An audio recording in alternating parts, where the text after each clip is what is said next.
Very very welcome to all साथियों। Exam fighter number 1 पे आप सभी का हार्दिक स्वागत है। जेपीएससी पीटी एग्जाम के लिए जीएस पेपर 2 के क्लासेस में आप सभी का स्वागत है। और पेपर 2 में क्या देखते हैं हम लोग साथियों? पेपर 2 हमको झारखंड पढ़ना होता है। पेपर 2 में झारखंड, तो झारखंड को डिटेल्स में पढ़ाई करनी होती है पेपर 2 के लिए। और यहाँ पर डिटेल्स विथ फैक्ट के साथ क्लासेस एग्जाम फाइटर नंबर पर लगातार जारी है।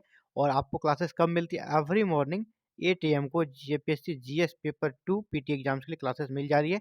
आज हम लोग इसी कड़ी में झारखंड को देखने वाले हैं। और झारखंड के लिए दो टॉपिक को आज देखेंगे कि भारतीय राष्ट्रीय आंदोलन जब चला तो उस दौर में एक बहुत ही महत्वपूर्ण सत्याग्रह हुआ था, व्यक्तिगत सत्याग्रह। उस व्यक्तिगत सत्याग्रह को देखेंगे।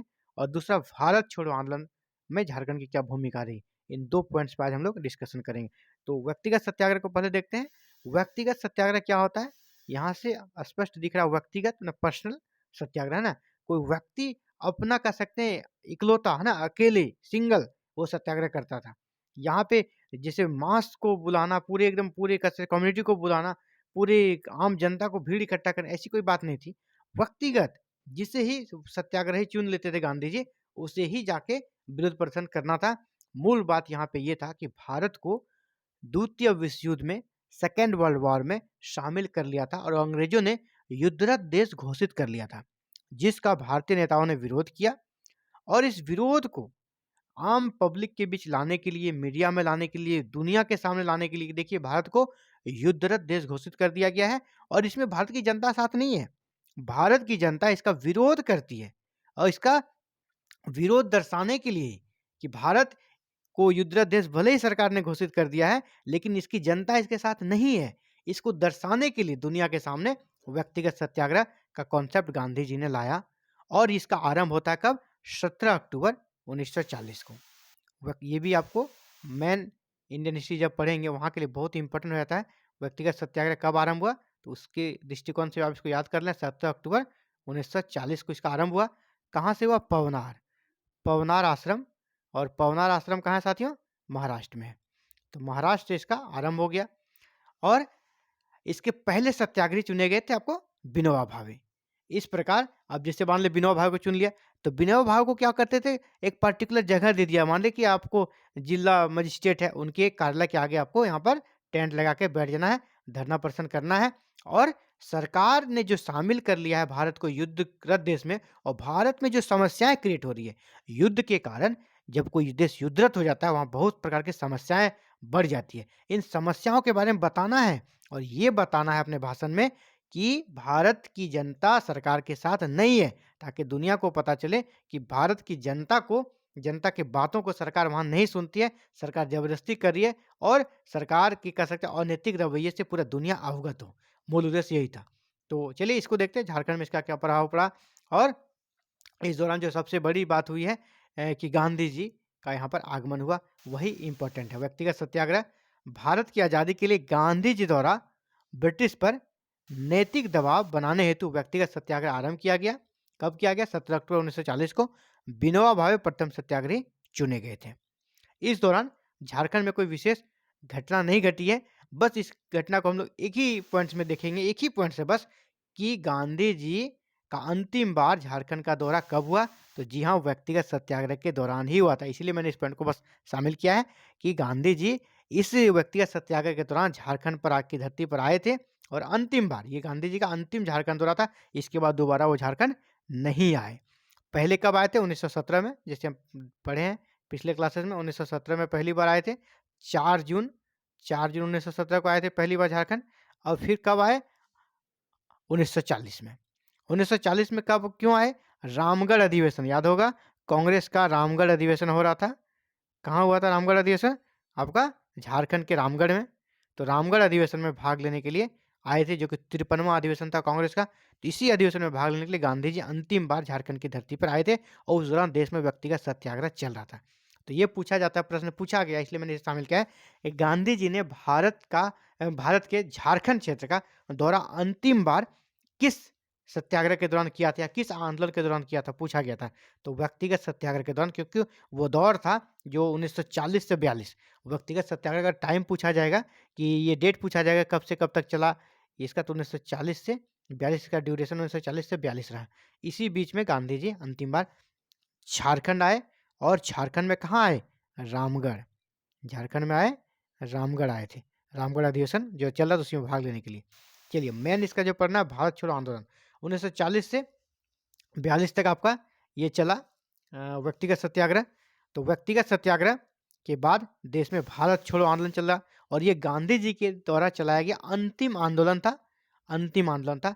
इस आंदोलन को कब स्टार्ट किया? 8 अगस्त 1942 को बम्बई में अखिल भारतीय राष्ट्रीय कांग्रेस की कमेटी में भारत छोड़ो प्रस्ताव पारित किया गया। इसके बाद गांधी जी के नेतृत्व में एक अहिंसक आंदोलन चलाने का निर्णय लिया गया। एक अहिंसक आंदोलन चलाने का निर्णय लिया गया, जिसका नाम क्या था? भारत छोड़ो।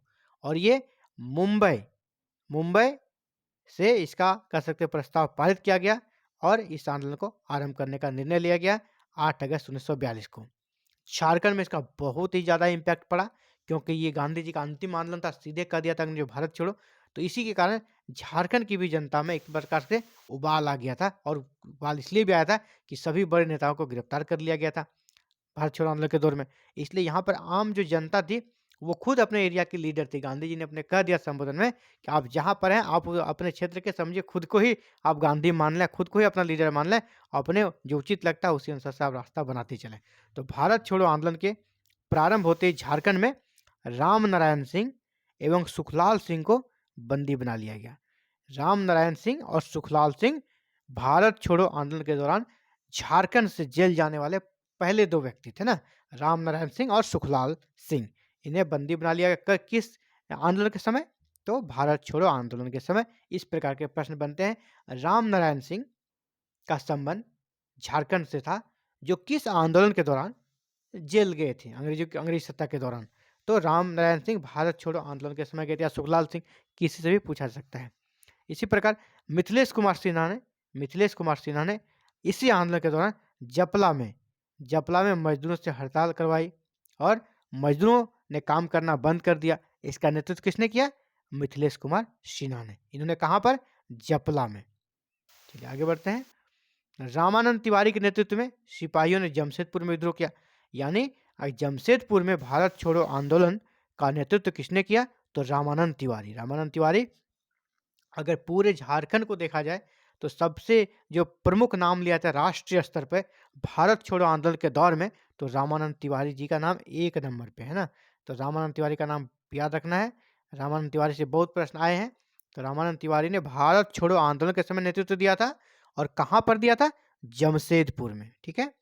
इसी प्रकार देवघर में भी भारत छोड़ो आंदोलन का प्रभाव रहा, और वहां पर विनोदानंद झा ने नेतृत्व प्रदान किया था। भारत छोड़ो आंदोलन में जो विद्रोही थे, उनके नेता थे विनोदानंद झा। और जानते हैं विनोदानंद झा को, बाद में बिहार के सीएम भी बने थे ना, विनोदानंद झा। आगे बढ़ते साथियों, एक महिला का नाम आता है। अगर जिस प्रकार मैंने कहा कि रामानंद तिवारी 1 नंबर पे है कि भारत छोड़ो आंदोलन के सबसे बड़े नेता झारखंड के एरिया के, तो रामानंद तिवारी। अगर महिलाओं में बात करें तो सरस्वती देवी नंबर 1 थी। सबसे बड़ी महिला नेता अगर भारत छोड़ो आंदोलन के दौरान कोई थी, तो वो थी सरस्वती देवी। इसने भारत छोड़ो आंदोलन के दौरान बढ़ चढ़कर हिस्सा लिया, और कहाँ पर? हजारीबाग में। सरस्वती देवी ने जो आंदोलन में नेतृत्व प्रदान किया, वो हजारीबाग से किया, और जिसके कारण उसे गिरफ्तार कर लिया गया। लेकिन लोगों पर कह सकते इस प्रकार इसका प्रभाव था, आम जनता विशेषकर स्टूडेंट्स के बीच इस प्रकार इसका क्रेज था सरस्वती देवी जी का, कि इसको जेल में जब उसको रखा गया, तो वहां से स्टूडेंट्स ने मिलकर इसे मुक्त करा लिया, है ना, छुड़ा लिया। जबरदस्ती पुलिस के साथ मारपीट करके सरस्वती देवी को निकाल लिया, अपने कब्जे में ले लिया। इस आंदोलन के दौरान सरस्वती देवी की लोकप्रियता का अंदाजा इसी बात से लगाया जा सकता है कि उसकी गिरफ्तारी के बाद विद्यार्थियों ने थाने पर धावा बोलकर पुलिस हिरासत से उसे मुक्त करा लिया। परंतु हालांकि वह पुनः गिरफ्तार कर ली गई, लेकिन ये बहुत बड़ी बात है। अंग्रेजी सत्ता, उतनी ताकतवर सत्ता से एक महिला को फिर से वहां से छुड़ा कर निकाल लेना, ये बहुत बड़ी बात थी। सो सरस्वती देवी जी सबसे बड़ी नेता रही भारत छोड़ो आंदोलन के दौरान झारखंड एरिया के लिए, और ये गिरफ्तार भी हुई, और गिरफ्तारी के बाद इस थाने से इसे मुक्त भी कर लिया गया था स्टूडेंट्स यूनियन के द्वारा। इसी प्रकार पलामू में भी इस विद्रोह का प्रभाव रहा, और पलामू में जो थे इस विद्रोह का नेतृत्व करता वो थे राजेश्वरी सरोज दास, है ना। राजेश्वरी सरोज दास ने पलामू में भारत छोड़ो आंदोलन का नेतृत्व प्रदान किया। तो ये पूछा जाएगा पलामू में किसने नेतृत्व दिया, तो कुमारी राजेश्वरी सरोज दास ने। और वहाँ इन्होंने मुख्य रूप से इनके जो कह सकते हैं आम जनता थी जिनको उन्होंने टारगेट बनाया, जिनके माध्यम से इन्होंने ये बड़ा विद्रोह को अंजाम दिया, वहाँ के मजदूर और किसान। तो पलामू के मजदूर और किसानों को संगठित किया और कुमारी राजेश्वरी सरोज दास के नेतृत्व में पलामू में भारत छोड़ो आंदोलन का विस्तार हुआ। इसी प्रकार दुमका में भी इस विद्रोह का प्रभाव देखा गया। दुमका में जामवंती देवी और प्रेमा देवी। दुमका में किसने नेतृत्व दिया, जामवंती देवी और प्रेमा देवी ने। इसके पहले हम लोगों ने जब सविनय अवज्ञा आंदोलन देखा था, वहाँ पे मैंने एक महिला का नाम बताया था जिन्होंने दुमका में नेतृत्व प्रदान किया था, है ना। तो उसका आपको नाम अगर आपको याद है जरूर कमेंट में करें, ताकि मुझे पता चले आप रिवीजन अच्छे से कर रहे हैं। तो दुमका में नेतृत्व किसने दिया, जामवंती देवी और प्रेमा देवी ने भारत छोड़ो आंदोलन का नेतृत्व किया। इसी प्रकार संथाल परगना जो पूरा इलाका है, यहाँ पे 6 जिले संथाल परगना में, वहाँ पे एक और महिला बिरजी देवी का नाम आता है कि बिरजी देवी पुलिस गोली में मारी गई थी ना। झारखंड की एकमात्र महिला जो कि भारत छोड़ो आंदोलन के दौरान पुलिस की गोली से मार दी गई थी, वो कौन थी, बिरजी देवी। और कहाँ की थी, संथाल परगना एरिया की थी। तो ये बहुत इंपॉर्टेंट है, बिरजी देवी से भी प्रश्न आता है। झारखंड की एकमात्र महिला जो कि पुलिस मुठभेड़ में गोली से मार दी गई, तो वो थी बिरजी देवी। कब मारी गई थी, भारत छोड़ो आंदोलन के दौरान संथाल परगना क्षेत्र से ये संबंधित थी। इस आंदोलन के दौरान सारवा में समांतर सरकार चली। आप जैसे जानते हैं भारत छोड़ो आंदोलन की सबसे बड़ी विशेषता रही, यहाँ पैरेलल गवर्नमेंट बनी, समांतर सरकारें चली। और बहुत जगह समांतर सरकारें पूरे देश के बारे में हम लोग पढ़ते ही हैं, है ना जी। तो जैसे आपका बंगाल में बना, महाराष्ट्र में बना, तो इसी प्रकार झारखंड में भी समांतर सरकार बनी थी भारत छोड़ो आंदोलन के दौर में, वो सारवा में बनी थी। देवघर के सारवा में समांतर सरकार बनी थी, पैरेलल गवर्नमेंट बनी थी। मतलब विद्रोहियों ने वहाँ अपनी सत्ता स्थापित कर ली थी ना, और वो अपने अनुसार से वहाँ की व्यवस्था को चलाने लगे थे। संथाल परगना में और एक महत्वपूर्ण नेता का नाम आता है प्रफुल्ल चंद्र पटनायक। प्रफुल्ल चंद्र पटनायक ने इस आंदोलन के विस्तार में महत्वपूर्ण भूमिका निभाई। संथाल परगना एरिया का और एक नेता के नाम याद करें, प्रफुल्ल चंद्र पटनायक। ये संथाल परगना में इनकी भी बहुत ही महत्वपूर्ण भूमिका निभाई। इस आंदोलन की जो सबसे बड़ी घटना हुई, वो आप जानते हैं मैन इंडियन हिस्ट्री जब पढ़ते हैं, वहाँ पर भी इस घटना को बहुत ही प्रमुखता से पढ़ा जाता है। जयप्रकाश नारायण, है ना, जयप्रकाश नारायण कहाँ पे बंद थे, हजारीबाग सेंट्रल जेल में बंद थी। झारखंड के हजारीबाग सेंट्रल जेल में ये बंद थे। और इसी आंदोलन के दौरान 9 नवंबर 1942 को 9 नवंबर 1942 को अपने 5 साथियों के साथ शालिग्राम सिंह, गुलाबी सोनार, रामानंद मिश्र, सूरज नारायण सिंह तथा योगेंद्र शुक्ल के साथ ये जेल से फरार हो गए। तो भारत छोड़ो आंदोलन के दौरान जेल से फरार होने वाले व्यक्ति कौन थे, जयप्रकाश नारायण। किस जेल से फरार हुए, हजारीबाग सेंट्रल जेल से। 5 साथियों का नाम याद रख लें, शालिग्राम सिंह, गुलाबी सोनार, रामानंद मिश्र, सूरज नारायण सिंह और योगेंद्र शुक्ला। इनके साथ ये जेल से फरार हो गए। डेट को याद रखें, 9 नवंबर 1942। इस आंदोलन के दौरान यानी भारत छोड़ो आंदोलन के दौरान गिरफ्तार झारखंड एरिया से होने वाले अंतिम व्यक्ति थे वाचस्पति त्रिपाठी। जिस प्रकार सरकारी रिकॉर्ड से पता चलता है, अंग्रेजी की रिकॉर्ड से, कि इस दौरान जितनी भी गिरफ्तारियां हुई, इसमें सबसे अंतिम गिरफ्तार कौन हुए थे, वाचस्पति त्रिपाठी। तो ये भी पूछा जा सकता है सबसे अंतिम गिरफ्तारी किसे की गई थी अंतिम रूप से, तो वाचस्पति त्रिपाठी को। तो भारत छोड़ो आंदोलन से के दौरान जितने भी घटनाएं हुई उनको हमने देखा, विशेषकर झारखंड में। और इसी प्रकार क्लासेस लगातार जारी है दोस्तों। आप भी चाहते हैं जीपीएससी पीटी में निश्चित रूप से आप सफल होना है, एकदम बहुत ही आसानी से इजी वे से जेपीएससी पीटी को क्रैक करना है, बस क्लासेस के साथ आप बने रहें और जेपीएससी पीटी आपके आसानी से निकलेगा। बहुत बड़ी चीज़ नहीं होती है जेपीएससी पीटी। आप अगर सही तरीके से ओरिएंटेड तरीके से सिलेबस को देखते हुए तैयारी करेंगे, आपकी तैयारी बिल्कुल अच्छी होगी। देखिए हमारा टारगेट क्या है कि हमें पेपर 2 जो है वो डिटेल्स में पढ़ना है, क्योंकि पेपर 2 के बिना आप सक्सेस नहीं हो सकते हैं। झारखंड के बिना आप सक्सेस नहीं हो सकते, इसलिए मैं झारखंड की क्लासेस देख रहे हैं आप समझ रहे होंगे, झारखंड की क्लासेस में डिटेल्स में करता हूँ। झारखंड की क्लासेस में पूरा डिटेल्स में आप सभी के बीच करता हूँ। और जो कि पेपर 2 है, और जीएस की क्लासेस को मैं वन लाइनर के रूप में आप सभी के बीच लाते रहता हूँ। पेपर 1 की क्लासेस वन लाइनर में और पेपर 2 को डिटेल्स में पढ़ते हैं, क्योंकि दोनों को डिटेल्स में पढ़ने का आपके पास समय नहीं। अगर 17 मार्च से आगे चला गया फिर पेपर 1 को भी डिटेल्स में पढ़ेंगे, क्योंकि पेपर 1 का सिलेबस बहुत बड़ा है। आपको हिस्ट्री भी पढ़ना है, इंडियन पॉलिटी पढ़ना है, इंडियन इकोनॉमिक्स पढ़ना है, इंडियन ज्योग्राफी भी पढ़ना है, करंट अफेयर्स पढ़ना है ना। तो बहुत सारी चीज़ें हैं उसमें, साइंस पढ़नी है।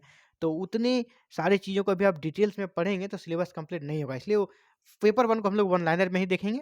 पेपर 1 वन लाइनर में ही चलेगा। जहाँ पे ज़रूरत होगा लेक्चर्स का डिटेल्स में वहाँ पे करेंगे और पेपर 2 पूरा डिटेल्स में चलेगा और इसके साथ फैक्ट भी रहेगा, कॉन्सेप्ट भी रहेगा, है ना? सारी चीज़ें पेपर 2 में चलेगी। तो पेपर 2 में ज़्यादा से ज़्यादा स्कोर करना है और पेपर 1 में एवरेज से भी अगर ठीक-ठाक स्कोर रहा, एवरेज के लगभग, तो आप आराम से क्वालीफाई करेंगे। पेपर 2 के दम पर आप क्वालीफाई कर सकते हैं। तो कुछ स्मार्ट रणनीति के साथ तैयारी करनी पड़ती है और उसी रणनीति को हम लोग यहाँ पे कर सकते हैं, लागू कर रहे हैं, उसी के अकॉर्डिंग तैयारी चल रही है। आप भी चाहते हैं जीएपीएससी पीटी में निश्चित सफलता, तो आप हमारे साथ क्लासेस को ज्वाइन कर सकते हैं। एवरी मॉर्निंग 7 AM पेपर 1 और 8 AM को पेपर 2 की क्लासेस चलती रहती है, लगातार जारी है और टिल एग्जाम तक ये क्लासेस चलेगी। आप भी क्लासेस को ज्वाइन करना चाहते हैं तो हमारे साथ जुड़ सकते हैं और हमारे साथ जुड़ने के लिए आपको कोई फीस, कोई पेमेंट नहीं लग रहा है। आपको बस चैनल को सब्सक्राइब करके बेल आइकन को प्रेस करके ऑल बटन को क्लिक कर लेना है, ताकि क्लासेस की वीडियो अपलोड होते ही आपको नोटिफिकेशन मिले, आपको सूचना मिले, आप क्लासेस देख सकें और अपनी तैयारी को कंप्लीट कर सकें। Thank you very very much for watching this video and connecting with exam fighter number 1।